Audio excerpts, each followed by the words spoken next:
aspirasi untuk membebaskan apa yang Lokataru itu?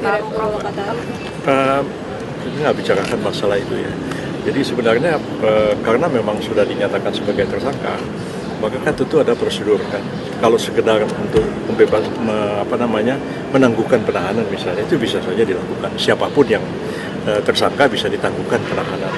Tapi kalau sudah diterbitkan penetapan sebagai tersangka kan sudah ada SP3. Jadi memang penyelidikan dan penyidikan itu tetap harus dilakukan.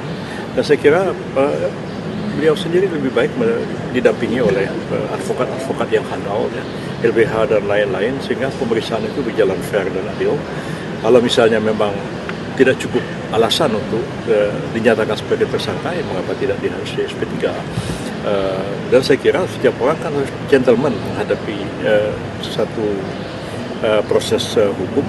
Kalau misalnya oleh aparat disangka dia melakukan satu kejahatan dan menurut aparat penegak hukum ada bukti-buktinya, ada bukti-bukti permulaan yang cukup, tapi dia juga bisa menggunakan advokat untuk menyanggah semua itu, mengatakan bahwa sebenarnya tidak cukup bukti dan sebagainya, bisa mengajukan pra-peradilan dan sebagainya. Harapan saya sih sebenarnya kalau seseorang ditahan atau dinyatakan tersangka, jangan kita terus minta harus dibebaskan. Dilakukan dong perlawanan secara hukum yang gentleman.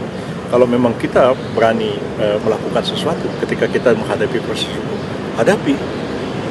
Tapi pemerintah melihatnya apakah ini tidak melanggar HAM? Karena itu kan karena boleh aja orang boleh aja bersuara. Kalau misalnya ada aspek-aspek yang diduga sebagai satu misalnya delik penghasutan di dalamnya, dan itu kan penyidik berhak aja menyangka begitu. Tapi orang yang disangka berhak juga untuk menyangkalnya. Ya laksanakan secara fair dan adil.